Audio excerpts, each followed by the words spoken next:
En Chile, el 48% de la población se alimentaba por debajo de lo normal. Y aquí, en esta casa de hermanos, yo que soy médico, que he sido profesor de medicina social, puedo dar una cifra que no me avergüenza, pero que sí me duele. En mi patria, porque hay estadísticas y no los ocultamos, hay 600.000 niños que tienen un desarrollo mental por debajo de lo normal.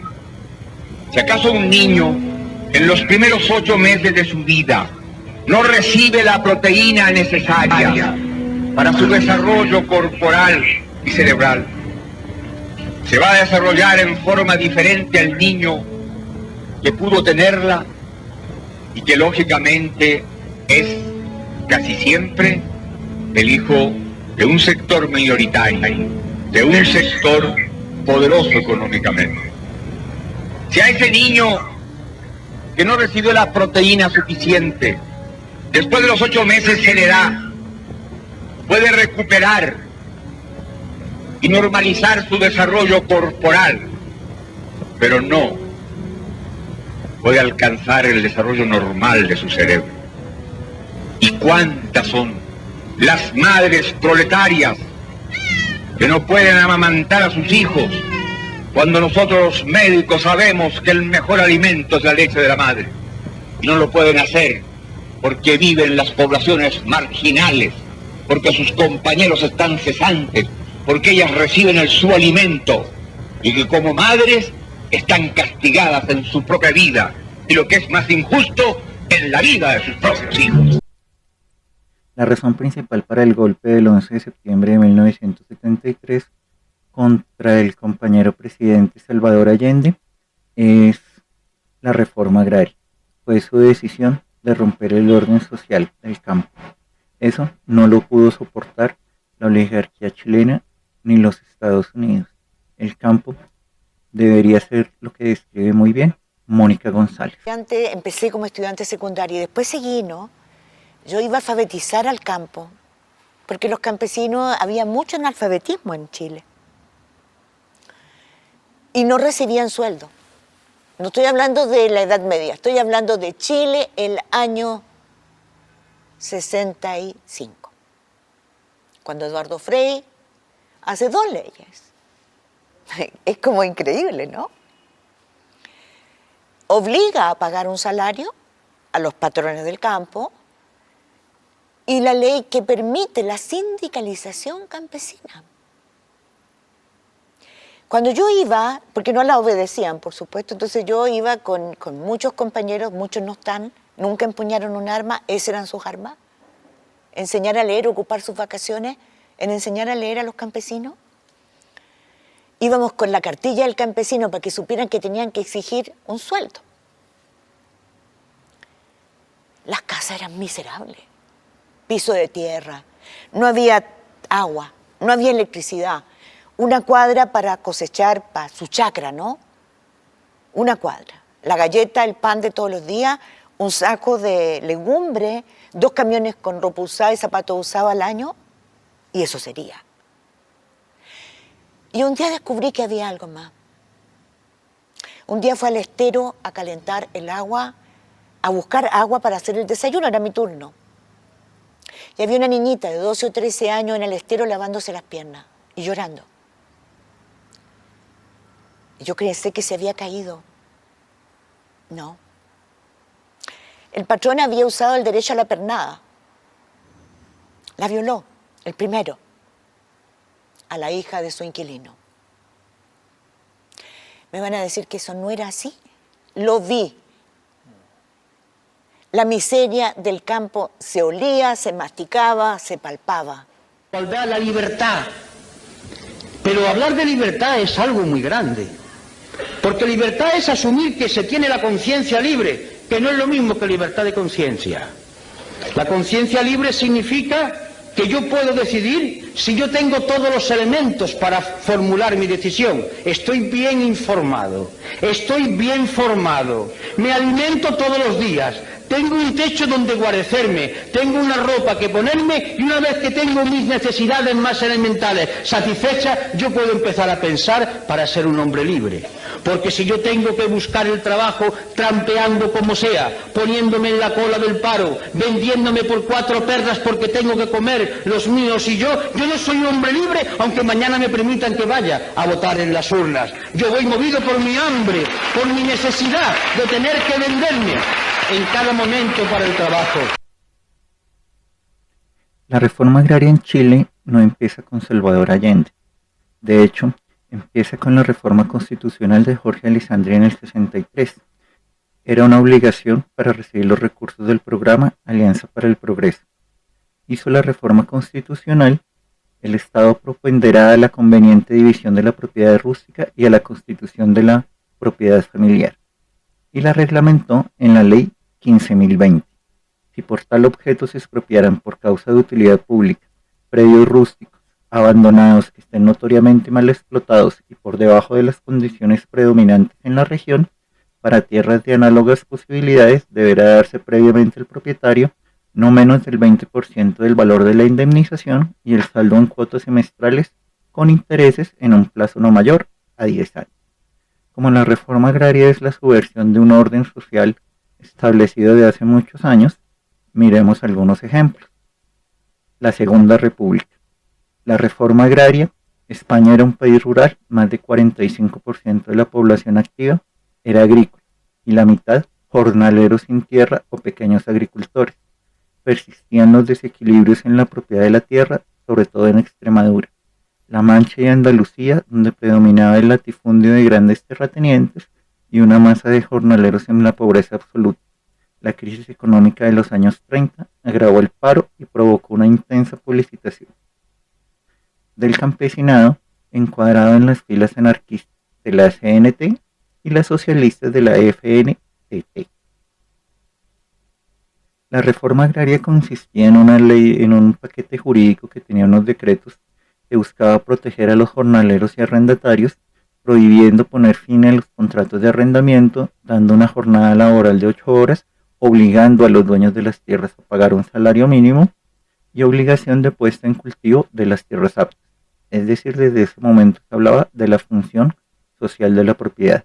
Y la ley de la reforma iba a la expropiación de los latifundios y asentamientos de los campesinos, expropiación sin indemnización de las tierras de la nobleza y expropiación con indemnización de las tierras cultivadas deficientemente, las arrendadas sistemáticamente y las que pudiendo ser regadas no lo eran. O sea, la tierra improductiva era la que se expropiaba. En Colombia, en 1936, Alfonso López Pumarejo, el gobernante reformador modernizador del país, llevó a cabo la Ley 200 del 36, que buscaba modificar las condiciones legales para considerar un predio como propiedad de alguien.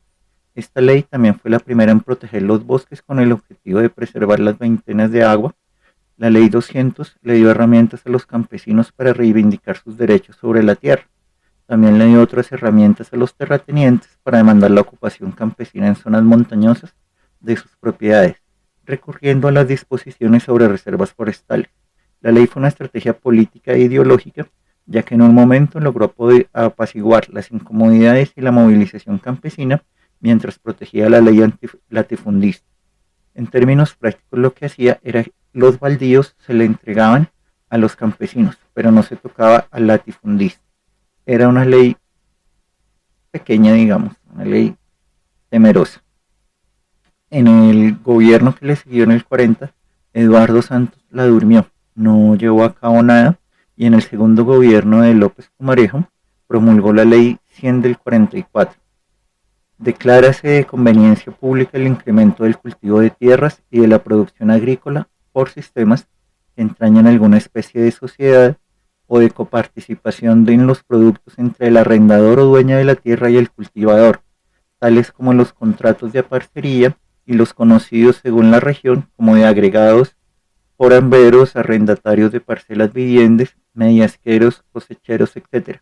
Con este fin, las instituciones oficiales o semioficiales de crédito procederán a acordar con el gobierno los medios de otorgar en las mejores condiciones económicas préstamos a los cultivadores de la tierra por dichos sistemas. Se seguía sin tocar la propiedad del latifundista y aún así, en el mismo año 44, se dio un intento de golpe de Estado contra Alfonso López. Laureano Gómez, líder de los conservadores, empezó a armar a los terratenientes, incluso a los terratenientes liberales, y volvió invivible el país. Eso lo dijo en sus propias palabras. No tenemos el poder, haremos invivible el país. Y obligaron a la renuncia del presidente López Pumarejo en el 45. Quisiera que en la pluma de periodistas, de dueños de medios de comunicación, de dirigentes políticos que se sientan en el Congreso o que no dejan de sentirse dirigentes, así los años hayan pasado definitivamente y las épocas y las fases, aún hoy repiten las mismas frases de los esclavistas de ayer. Es que esto es propiedad privada y no se puede expropiar. Se olvidan de las grandes conquistas jurídicas del liberalismo en el Congreso de Colombia a partir de leyes innumerables que aún son vigentes, como la que dice que la tierra tiene una función social, que está escrita desde la reforma de 1936 de Alfonso López Pumarejo, que desde allí no se ha quitado de nuestros textos constitucionales y que perdura en nuestros textos legales. La tierra no se puede tener sin producir. Después de la reforma de Jorge Alessandri, en la campaña del 64, Frei se compromete a adelantar y profundizar la reforma agraria. Eso lo hace con la reforma constitucional de 1967. El trámite de dicha reforma empezó el 30 de noviembre del 64, es decir, duró la mitad del periodo. La Constitución no aseguraba la inviolabilidad de la propiedad, deja a la ley fijar el modo de adquirir la propiedad, fija las limitaciones que permiten cumplir la función social y se promulgó la Ley 16.615. El Mercurio publicaba: estoy cumpliendo cada una de las palabras que dije como candidato. En Guatemala, el presidente Arbenz promueve una agresiva reforma agraria, esta sí, contra el latifundio. Tenemos una portada de la revista Life, donde un mensaje del presidente: campesino, he aquí tu tierra, defiéndela, cuídala, cultívela. En el discurso de posesión dice: el programa industrial y en general todo el desarrollo económico de Guatemala no podrá ser jamás una realidad mientras subsistan las actuales condiciones de servidumbre en el campo y de producción artesanal en la ciudad. Por ello, es que nuestro programa tiene capital importancia la reforma agraria, que para realizarse tendrá que liquidar los latifundios e introducir cambios fundamentales en los métodos primitivos de trabajo, es decir, hará una mejor distribución de la tierra no cultivada o de aquella donde se mantienen las costumbres feudales e incorporará la ciencia y la tecnología a nuestra actividad agraria en general. Las tierras embargadas eran pagadas a los dueños con una indemnización. Con esto se logró distribuir el 20% del total de la tierra cultivada en Guatemala, beneficiando al 24% de la población. Esto lo hizo en los 18 meses que duró su gobierno antes del golpe. El golpe directamente hecho por los Estados Unidos mediante una invasión armada. En la renuncia el presidente Arbenz dice: nuestro único delito consiste en decretar nuestras propias leyes y aplicarlas a todos sin excepción. Nuestro delito es haber iniciado una reforma agraria que afectó los intereses de la United Fruit Company. Nuestro delito es desear tener nuestra propia ruta hacia el Atlántico, nuestra propia energía eléctrica y nuestros propios muelles y puertos. Nuestro delito es nuestro patriótico deseo de avanzar, progresar y obtener una independencia económica que vaya de acuerdo con nuestra independencia política. Hemos sido condenados porque hemos dado a la población campesina tierra y derechos. Dentro de los derechos estaba que la United Fruit tenía que pagarles en efectivo, pagarles en dinero, porque no recibían sino una parte de la cosecha. Y si la cosecha era mala, no recibían absolutamente nada. En prensa libre, Arbenz dejó el poder, lo sucede el coronel Díaz Díaz ofrece mantener la revolución. Evidentemente no lo hizo y Guatemala tiene todavía hoy una situación precaria en el campo. En Argentina, entre 1940 y 1946 se repartieron 495 chacras. En el gobierno de Perón, del 46 al 51, 3.747. Perón decía: cuando hablamos de latifundio, el peor latifundio es el de la tierra fiscal. Está abandonada, no produce y no dejamos que produzca nada. En consecuencia, la reforma agraria debe empezar por el gobierno y por el Estado, entregando esa tierra fiscal para que sea elaborada y entregándola en propiedad como establece la Constitución. El primer gobierno de la reforma se dedicó a lo que llamaríamos terrenos baldíos de la nación, terrenos propiedad de la nación que no se están produciendo. En el segundo sí atacó el latifundio, por improductivo, no por el tamaño de la tierra. Decía así: el latifundio no se califica por el número de hectáreas o la extensión de la tierra que se hace producir. El latifundio se califica por la cantidad de hectáreas, aunque sean pocas, que son improductivas. Dios nos libre si fuéramos tan cortos de entendimiento que nos lanzáramos a la destrucción de las grandes explotaciones, teniendo las inmensas extensiones que tenemos nosotros para que cada agricultor argentino pueda tener todo el campo que se le antoje. Los avisos decían: ahora sí, porque el trabajo es para mí. La tierra es un bien de trabajo y no un bien de renta. Ante eso, llegó la Revolución Libertadora. En 1955, golpe de Estado, destituyen a Perón y el Clarín dice: el general Leonardi jurará mañana como presidente de la República en total tranquilidad del país. Escuchemos en un minuto el resumen de la reforma agraria. Entonces Perón disuelve el Consejo Agrario Nacional y crea la gerencia de crédito agropecuario del Banco Nación. ¿Y qué hace? Prohíbe los desalojos. Dice: acá no se puede desalojar más nadie. Congela el precio de los arrendamientos y le da prioridad de compra al inquilino. Pero ¿y después con qué compro? Entonces agarra y le hace dar al Banco Central un redescuento y da crédito a 30 años. Muy bien. Pero claro, eran todos arrendatarios, eran todos latifundios con límites difusos. Entonces había que hacer la mensura. Y dijo Perón: le voy a pagar la mensura. Le voy a pagar la mensura. Y después dijo: claro, está pagada la mensura, pero ahora hay que escriturar, y los escribanos quieren cobrar. Les voy a pagar la escritura. O sea, les prohibió el desalojo, le congeló los arrendamientos, le dio un crédito a 30 años, le pagó la mensura y le pagó la escribanía. 50.000 arrendatarios rurales se hicieron propietarios en esos 10 años. Una auténtica y verdadera reforma agraria. Nunca nadie hizo tanto antes ni después. Es una cosa extraordinaria.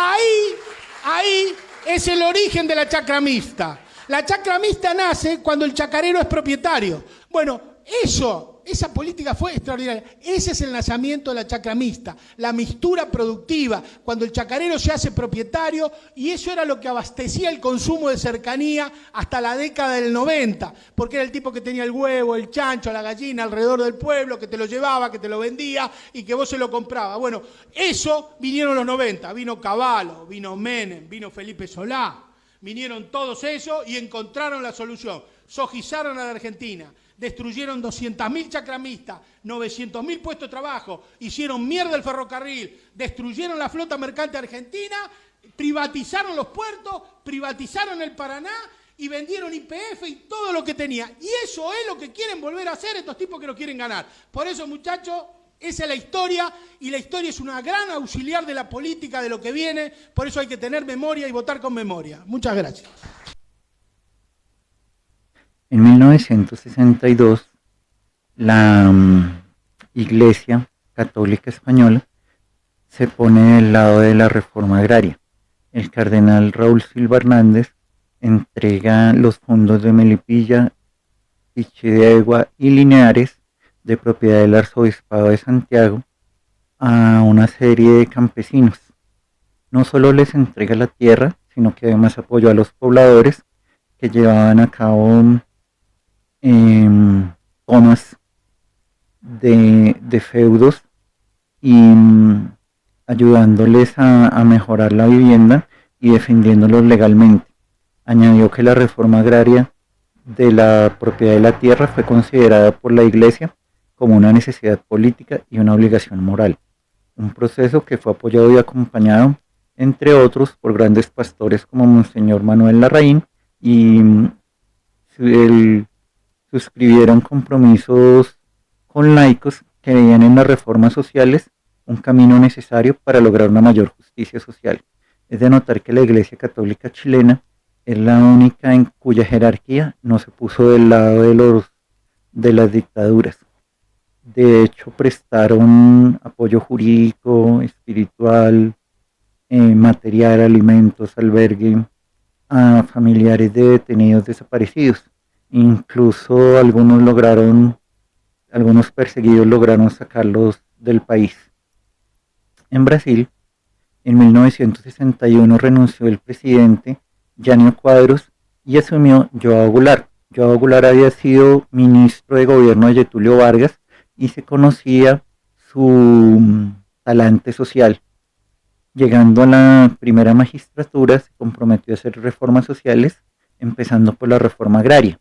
Esto hizo que la oligarquía brasileña llevara a que el parlamento de mayoría conservadora cambiara el régimen de presidencial a parlamentario, con el fin de detener que no se pudieran hacer las reformas.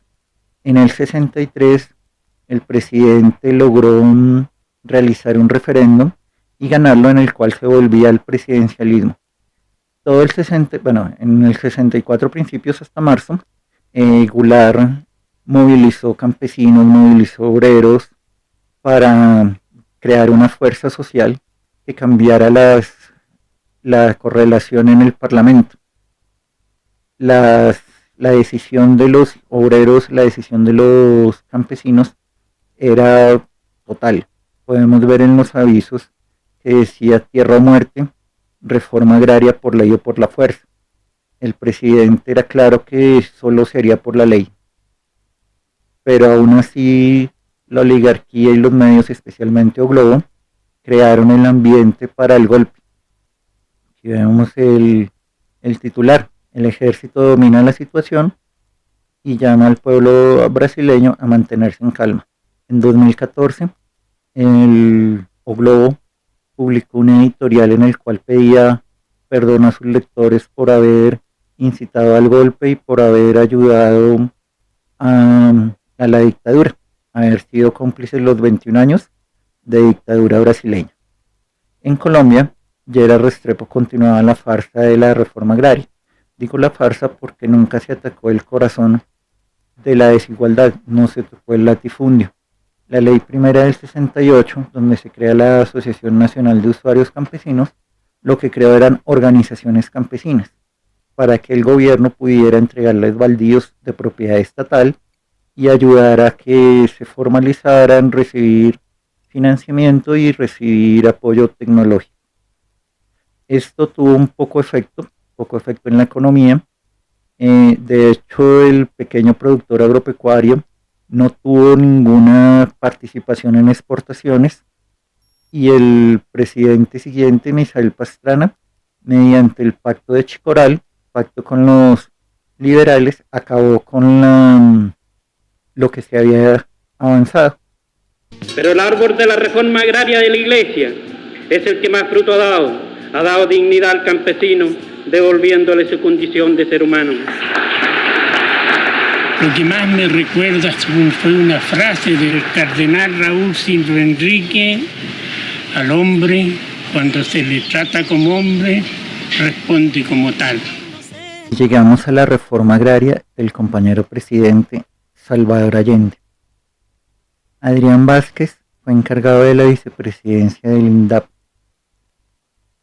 y en el texto de las perspectivas de la reforma agraria decía que era de máxima importancia para el gobierno popular el establecimiento de los consejos campesinos a nivel de cada comuna, a fin de que los campesinos participen responsablemente en las decisiones de política y desarrollo agrario.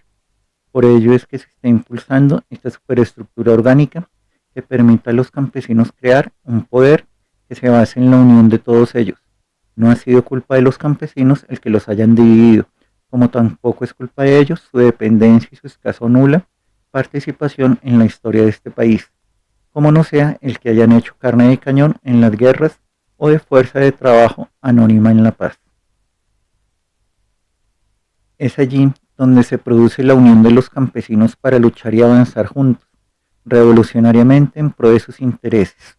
Allí los propios campesinos discuten sus problemas, buscan las soluciones más adecuadas y las ponen en práctica con la asistencia de los servicios del Estado. Allí se encuentra expresado el más profundo sentimiento solidario y prevista la más amplia participación popular. Los consejos campesinos son el más notable avance surgido para crear bases verdaderamente democráticas en el campo. Partía todo de la organización y de la solidaridad. De hecho, al producirse el golpe de Estado del 11 de septiembre del 73, la Unidad Popular había expropiado cerca de 4.400 predios, que sumaban más de 6.400.000 hectáreas. El viejo latifundista, que había prevalecido por más de 400 años, había llegado a su fin. Ese es el cambio de régimen que llevó al golpe.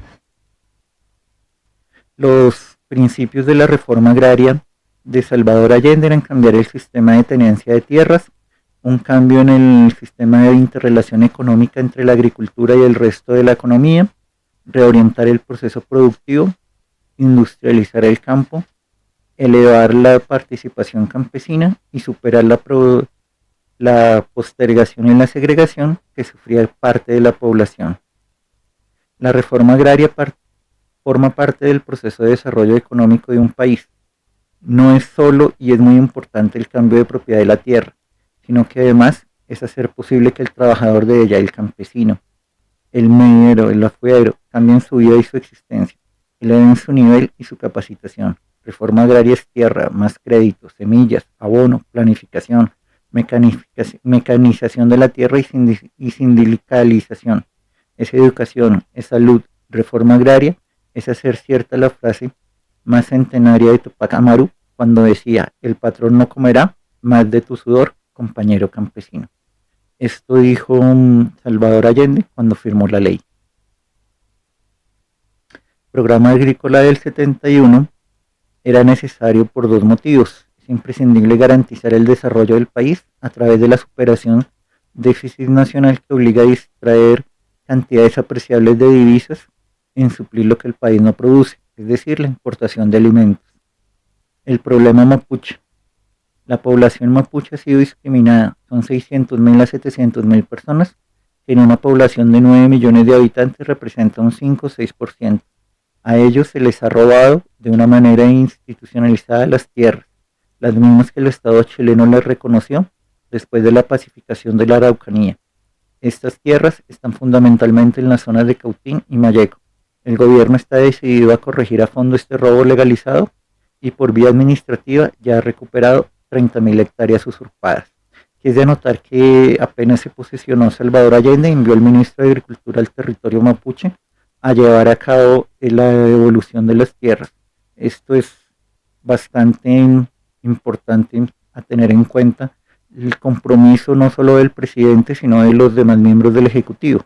Esto lo debemos tener claro, lo debe tener muy claro el presidente Petro, teniendo en cuenta que los primeros meses de gobierno tenía al ministro de Hacienda, a la ministra de Agricultura y al ministro de Educación en contra de los proyectos por los que había votado el pueblo colombiano. En diciembre del 71, en el Teatro Capauquiliquian, se concentraron variados sectores políticos con el objetivo de crear el Frente Nacional de la Actividad Privada y así defenderse del creciente estatismo. Ya para enero del 72, la Corte Suprema dicta una resolución favoreciendo a los agricultores, es decir, a los latifundistas, la cual resguardaba los derechos de propiedad de ellos. Para los patrones de fondos, la idea de los campesinos puedan ser una herramienta devastadora, decían. No hay nada más peligroso que un idealista con poder. Esto hizo que los campesinos organizados empezaran también a tomarse tierras y fueron represaliados por las fuerzas del Estado.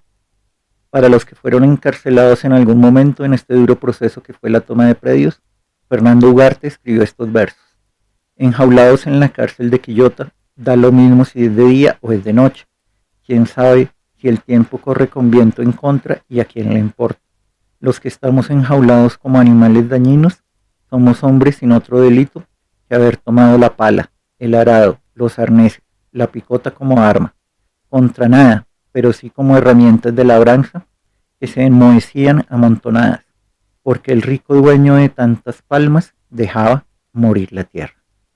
Yo que moriré cantando, porque he nacido chicharra, les doy también la partida para la reforma agraria. Con arado se despiertan tierras que estaban dormidas. Por eso hagamos, compadre, las formas cooperativas. Ya se acaba el latifundio,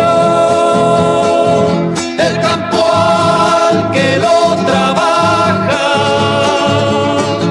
Se hace la reforma agraria. El momento es importante, nadie se ponga adelante. Y los técnicos agrarios ya se ponen al servicio del campesino chileno que ha encontrado su destino. Ya se acaba el latifundio, el campo al que lo trabaja.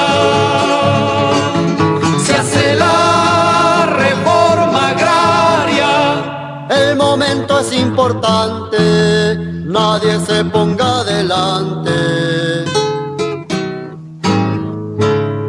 Con el pueblo en el gobierno se descubren mil caminos, aceleran la reforma los consejos campesinos. Ya se acaba el latifundio, el campo al que lo trabaja. Se hace la reforma agraria. El momento es importante, nadie se ponga adelante. Colombia, el gobierno de Gustavo Petro se ha jugado definitivamente por la reforma agraria. La ve como el único camino para disminuir la pobreza, para lograr la seguridad alimentaria y para que Colombia combata el cambio climático. Se encuentra en proceso de socialización un proyecto de decreto por medio del cual se promueve la movilización y organización campesina por la reforma agraria. Los artículos propuestos más relevantes es el primero, llamado a la movilización y organización campesina, instar en todo el país donde sea necesario el establecimiento y fomento de comités municipales para la reforma agraria, como mecanismo de democracia participativa directa del campesinado en la defensa de la reforma agraria, el fomento y defensa de la producción agroalimentaria, el acceso a la tierra y el cuidado de las territorialidades bioculturales de la ruralidad. El segundo, comités municipales para la reforma agraria. Son espacios para la participación, concertación, planeación, gestión, evaluación y escalamiento territorial de los procesos de reforma agraria conducentes al acceso a la tierra, al agua y activos de la producción por parte de los campesinos y comunidades étnicas, así como a los procesos de ordenamiento comunitario de la producción, transformación, comercialización, innovación e investigación agroalimentaria. El quinto, promoción de la movilización y organización campesina. Este ha sido tal vez el más criticado por parte del establecimiento. Todas las entidades de todos los sectores administrativos de la administración pública promoverán la movilización y organización de las asambleas campesinas por la tierra, mediante los mecanismos de ejecución presupuestal vigentes, especialmente en los núcleos territoriales del Programa Especial de Dotación de Tierras para la Producción de Alimentos, definidos por el Ministerio de Agricultura y Desarrollo Rural. El sexto, formalización de la organización campesina. El Ministerio de Agricultura y Desarrollo Rural apoyará en los casos en que sea necesario la formalización de la organización campesina que surja de las asambleas campesinas por la tierra. En respuesta, la Federación Nacional de Ganaderos, es decir, los mayores poseedores de la tierra, hacen un comunicado firmado por su presidente, José Félix Laforí, donde dice: debemos estar prevenidos y no olvidar que las brigadas solidarias ganaderas deben ser el apoyo cuando eventualmente se pueda dar cualquier amenaza de la propiedad privada. Esto, que para todos, incluyendo al presidente, es una invitación al paramilitarismo. Laforí dice que no es así, que él redactó el mensaje y especifica que de ninguna manera, bajo ninguna interpretación, incitaba al paramilitarismo. Las brigadas solidarias ganaderas que promovimos cuando los anuncios del gobierno sobre la reforma agraria incitaron, eso sí, las invasiones de tierra, son una expresión de solidaridad ganadera, un apoyo a las autoridades, un acompañamiento al vecino en dificultades, bajo el poder disuasivo de la presencia pacífica, en virtud, si se quiere, del derecho a la movilización que hoy se invoca. Veremos cuando se proyecte el decreto, ya se esté en firme, con qué términos sale. De otro lado, podemos concluir que si el campesinado no se organiza, es imposible para cualquier gobierno llevar a cabo estos procesos, que no son otra cosa que cambiar el orden establecido desde la colonia. Hemos visto cómo todos aquellos que los iniciaron terminaron con un golpe de Estado, terminaron los gobiernos. Esperemos que el de Petro sea la excepción, aunque, como hemos visto en los videos anteriores, todas las cosas son coincidentes. Las formas en que los medios empiezan a incitar, a tratar de o mentir sobre el gobierno y crear un ambiente de desestabilización. Bueno, muchas gracias por llegar hasta acá, muchas gracias por su paciencia. Darle like al video, suscribirse al canal, no tiene ningún costo, y si pueden, compartirlo en las redes sociales y dejar algún comentario. Los dejo con el presidente Petro y nos vemos la semana entrante para hablar de la nacionalización de los recursos, la otra gran reforma del compañero presidente Salvador Allende. Pero estas son las primeras tierras que se compran a particulares y que se entregan a campesinas, sobre todo, campesinos víctimas de la violencia y reincorporados que quieren construir la paz de Colombia, indígenas, allá en Argentina, Huila, que prometí ir algún día, en Tumaco, que ojalá brille la paz en todo el Pacífico colombiano, y en este Caribe, en donde la reforma agraria es esencial, en mi opinión. Tenemos indudablemente uno de los índices de concentración de la tierra más grandes de todo el planeta en relación a la tierra. Es el más alto de América Latina. No hay ningún país vecino de nuestro continente que sea tan desigual en la distribución de la tierra como Colombia. Es una desigualdad irracional, porque el producto de esa distribución tan aberrante de la tierra en manos de tan poca gente es que tierras aptas para cultivar alimentos que pudieran producir muchos puestos de trabajo, 8 por cada 40 hectáreas es el promedio, son en realidad hoy, a pesar de la fertilidad de los suelos, potreros sin árboles muchas veces, para que una vaca gorda, eso sí, pasee entre las hectáreas en donde no se produce sino